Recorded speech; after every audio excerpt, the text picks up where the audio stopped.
ለሕዝቅያስ አይደለም ለሰናክሬም ንገሩልኝ ይልና አንድ ሁለት ቁጥር ላንብብላችሁ። ኢሳይያስ መልእክተኛ ተልኮበት የእግዚአብሔርን ድምጽ የተናገረው ከቁጥር 22 ጀምሮ ላንብብላችሁ። ለመሆኑ የሰደብከውና ያቃለልከው ማንን ነው? ለአሦር ንጉሥ ነው። ድምጽንስ ከፍ ያደረግከው ዓይንንስ በኩራት ያነሳኸው በማ ላይ ነው? በእስራኤል ቅዱስ ላይ ነው እንዴ? እግዚአብሔር ነው የሚጠይቀው። ነው እንዴ?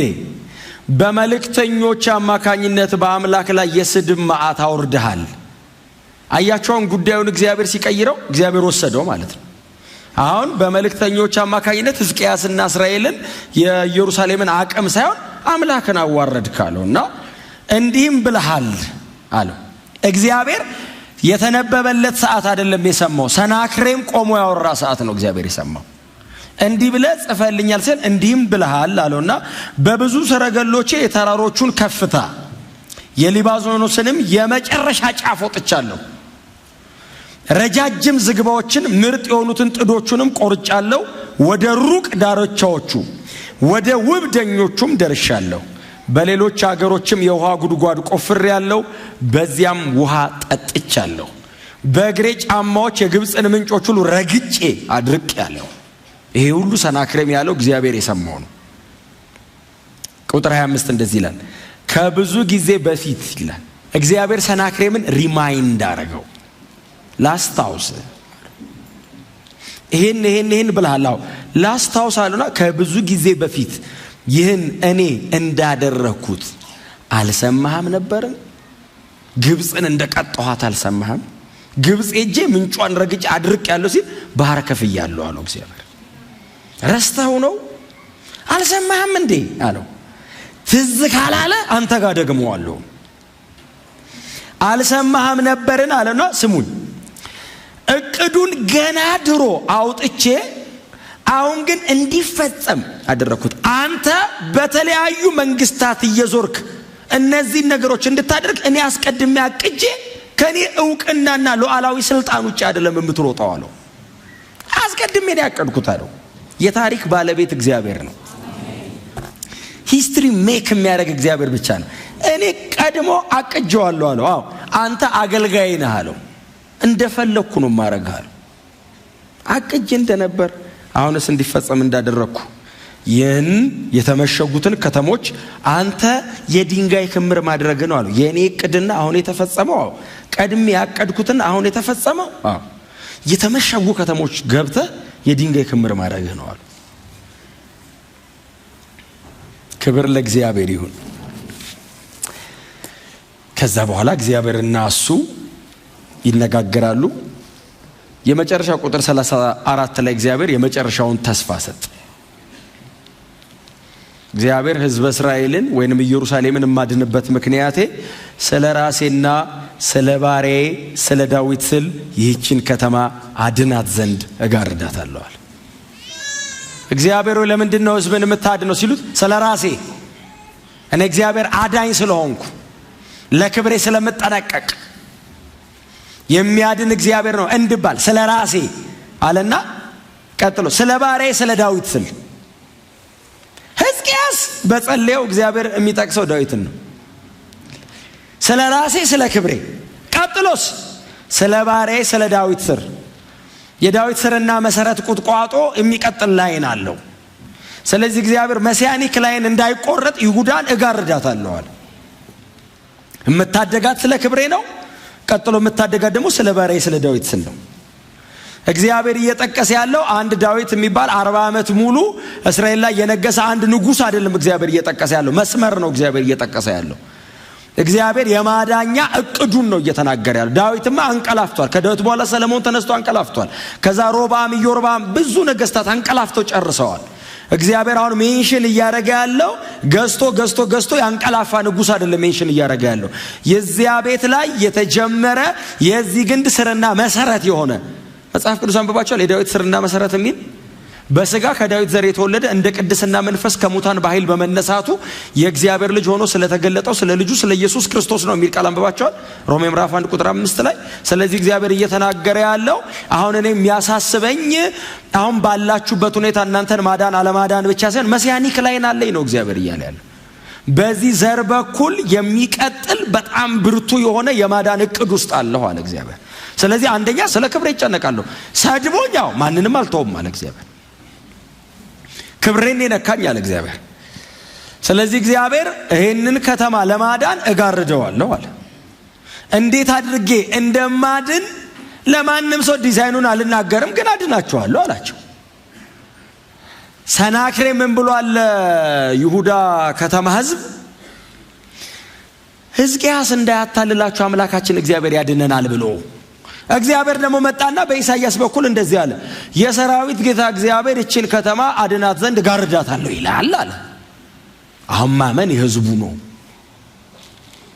ሰናክሬም እንዳትታለሉ እግዚአብሔር ያድነናል ምናምን በሚባል መንፈሳዊ ነገር ይላል። እግዚአብሔር ደግሞ አይ አድናለሁ ይላል።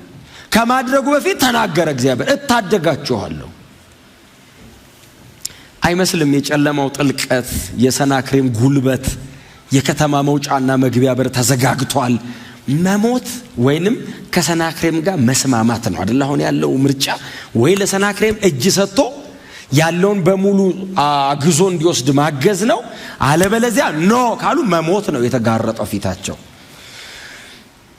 የንጉሱ ትዕቢት ደግሞ ትዕቢት አይደለም፣ ደግሞ ውሸቱን አይደለም። ሰናክሬም 10ሩንም ነገስታት ከና ማለክቶቻቸው አሸንፏል። እውነቱን ነው ሰናክሬም ያወራው። ድል አርጌ ነው የመጣሁት ያለው እውነቱን ነው። እያሸነፈ ነው የመጣው። ከዚህ በኋላ ያሸንፋሉ ወይ ነው ጥያቄው። አሁን እግዚአብሔር እንደሌሎቹ አማልክት ነው ወይ ነው? ሕዝቅያስ የጸለየው ጸሎት ልቤን የሚነካኝ እውነቱን ነው። ሰናክሬም አለ ህዝቡንም አምላኩንም አሸንፏል አለ። የነሱ አማልክት ድንጋይና እንጨት ስለሆኑ ነው አለ። አንተ ግን እግዚአብሔር ሆይ ሕያው ነህ፣ ማን እንደሆንክ አሳይ አለው። እነዛ ቢወድቁም እንጨትና ድንጋይ ነው አለ። አንተስ ሕያው ነህ፣ ከእጁ አድነን አለ። አንተው ትችላለህ። ጎናቸው ሰው ንቅንቅ አርጉትና እግዚአብሔር ብቻ ነው አዳኝ በሉት። በደንብ ነቅነቅ አርጉትና የሚያድን እግዚአብሔር ብቻ ነው በሉት። የለም ሌላ አዳኝ። ገንዘብ አያድንም፣ ዕውቀት አያድንም፣ ስልጣን አያድንም፣ ዘር አያድንም፣ ዝና አያድንም። የሚያድን እግዚአብሔር ብቻ ነው። ምንም አይነት አምላክ ከእግዚአብሔር ውጪ እንጨት ነው፣ ድንጋይ ነው፣ አጋንንት ነው። እግዚአብሔር ብቻ ነው አምላክ። እግዚአብሔር ብቻ ነው አምላክ። እግዚአብሔር ብቻ ደግሞ እርሱ ብቻ አምላክ ስለሆነ ነው የምናመልከው።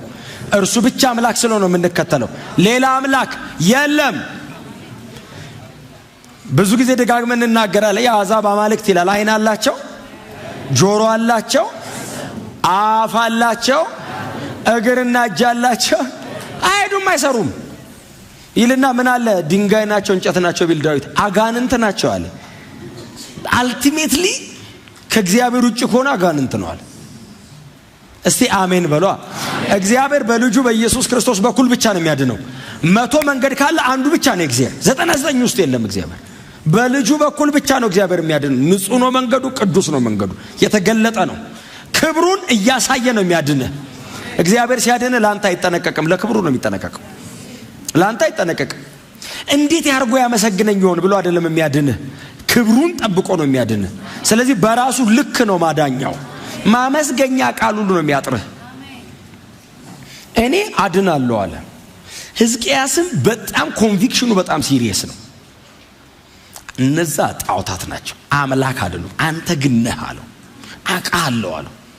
ምክንያቱም ሰናክሬም ተዋግቶ አሸነፈ እንጂ አለ እኔ እኮ ከየኮረብታው ከየምናምኑ ላይ ቆራርጬ ጥያቸዋለሁ አለ። ቆራርጬ ሰጠል አንዱም አምላክ ለምን ቆረጥከኝ ያለኝ የለም አለ። እንጨት ነው በሙሉ አለ። አንተ ግን ሕያው ነህ አለው። እግዚአብሔር መልእክተኛ ላከ። ስለ ራሴ እኔ በጣም ነው የገረመኝ በእውነት። ዝም ብሎ የገባ ጥቅስ መጽሐፍ ቅዱስ ውስጥ የለም። እያንዳንዷ ጥቅስ እስትንፋሰ መለኮት አዝላ ነው የገባችው። ስለ ራሴ ነው ማድናቸው አለው። ስለ ክብሩ እኔ በጣም አንድ የሚገርመኝ ቃል ኤፌሶን ምዕራፍ 1 ላይ የጸጋው ክብር ይመሰገን ዘንድ አዳነን የሚል ቃል አንብባችኋል።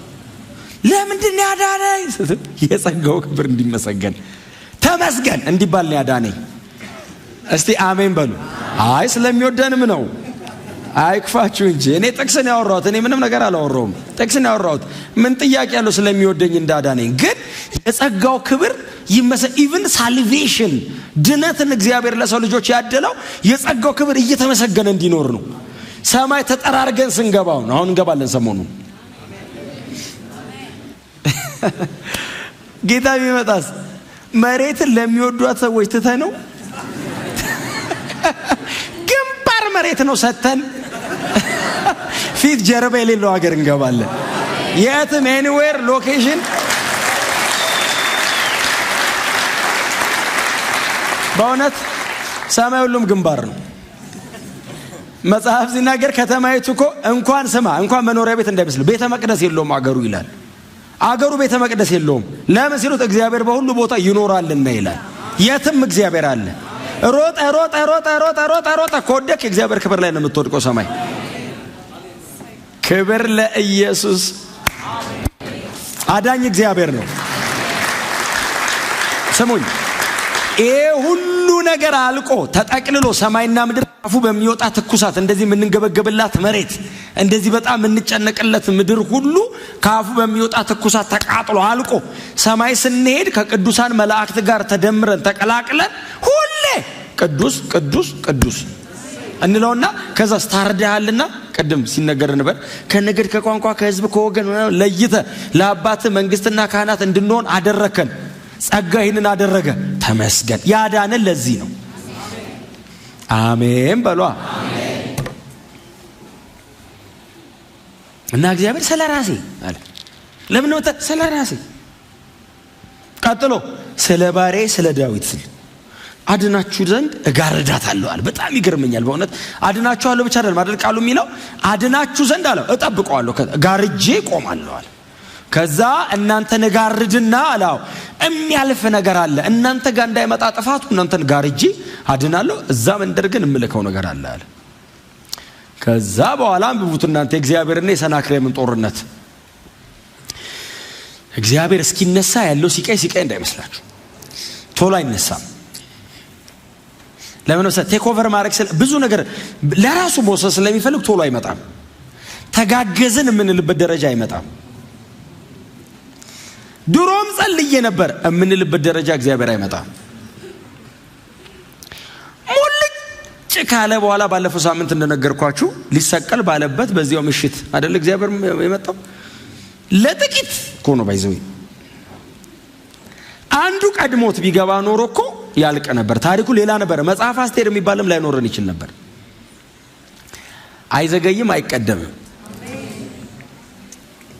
ትዚላችኋል ላባና ማን ነው ስሙ የሚያባረው የይስሐቅ ልጅ ያዕቆብ አባሮት ተቀለ ኃይለኛ ነው። ላባ ዘመዱ ነው ባይዘው አይደል?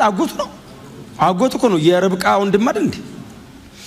አባሮት ሊደርስበት ሲል ያዕቆብ ባይዘው ድካም አለበት። ያዕቆብ ጻድቅ ሆኖ አይደለም እግዚአብሔር የሚዋጋለት። ያዕቆብ ባይዘው ጻድቅ እንዳይመስል በጣም ስማርት ነው። አሁን በእኛ ዘመን ቋንቋ እንዳልናገረው ብዬ ነው። በጣም ስማርት ነው። አልቻሉትም። ግን በኋላ ላባ ደግሞ ባሰበት። ደግሞ ማናት ተራፊም ይዙ ደብቀ ይዘው ወጣቸው ራሔል ናት። ራሔል ደግሞ እዚህ ተራፊም ደብቃለች። አምላኩን ደብቃበት ይዛበት ወጣች። አንተ እንደሚደበቅ አምላክ እሷ ራሱ የምትገርም ናት። ለነገሩ እግዚአብሔር የያዕቆብ አምላክ ነው። እሷ ከዚህ በኋላ ግን እዛ ቤት ገብታ እግዚአብሔር አምላክ የምትለው እንጂ አብርሃም ይስሐቅ ያዕቆብ ናቸው የሚያውቁት። አሁን መመን እየሰበሰበ ነው እና ለማንኛውም ብላ ለሆነ ነገር ብላ ይሄኛውን ያዘች። አንተም አምላክ ጥሩ ነው ግን ለማንኛውም ብላ። ምክንያቱም እነሱ ለፈርቲሊቲ ለፕሮስፔሪቲ ምናምን እያሉ አንድ 10 ነው የሚይዙት። ሁሉንም በአንድ አይችልም። እነሱ ለአንዱ አንድ ነው። እግዚአብሔር ሁሉ በአንድ ነው።